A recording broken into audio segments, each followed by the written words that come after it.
Rishi, Anayaka's been climbing up everything at home. Very risky places because I know her books are on a table and she has to climb up two things to get one book out. And it's almost like she's going to fall. And everybody's after me to pad that area. And I'm tired of padding. Every area, every corner, I've padded up the whole house. And I just feel that we never had that. I think this bubble wrapping and making the kids' room like an insane asylum is absolutely counterproductive. There are inherent risks involved in life. So it's important that they learn how to play around risk and engage in risky play. It means letting them do things that makes you uncomfortable and that makes them uncomfortable. But what if they get hurt, some cut, something will happen? No, because furniture is not always perfect. The whole point of risk is that things can go wrong and they will. And it's okay for them to learn from that. If nothing goes wrong, you never learn how to fail or fall.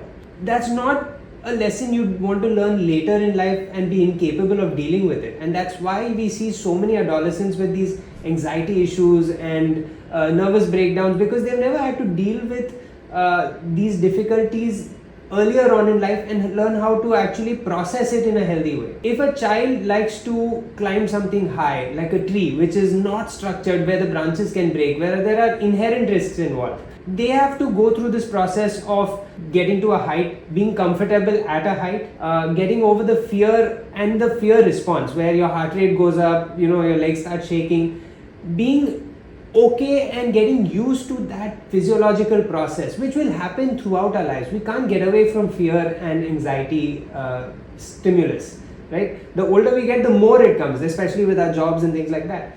But here, the worst that can happen is maybe they'll get a bruise or possibly a broken.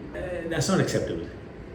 It is acceptable at this age because it's absolutely not acceptable once you're older, because the healing time and the way that you deal with it later on is going to be much worse. Whereas kids are resilient, they learn from this experience, they learn from all of these bad and good experiences. And if you just take away the bad, half of the learning is gone. And you'll see a lot of these psychological dysfunctions pop up later because they haven't processed all the emotions that they can at a young age, because we've protected them, we bubble wrapped them from this.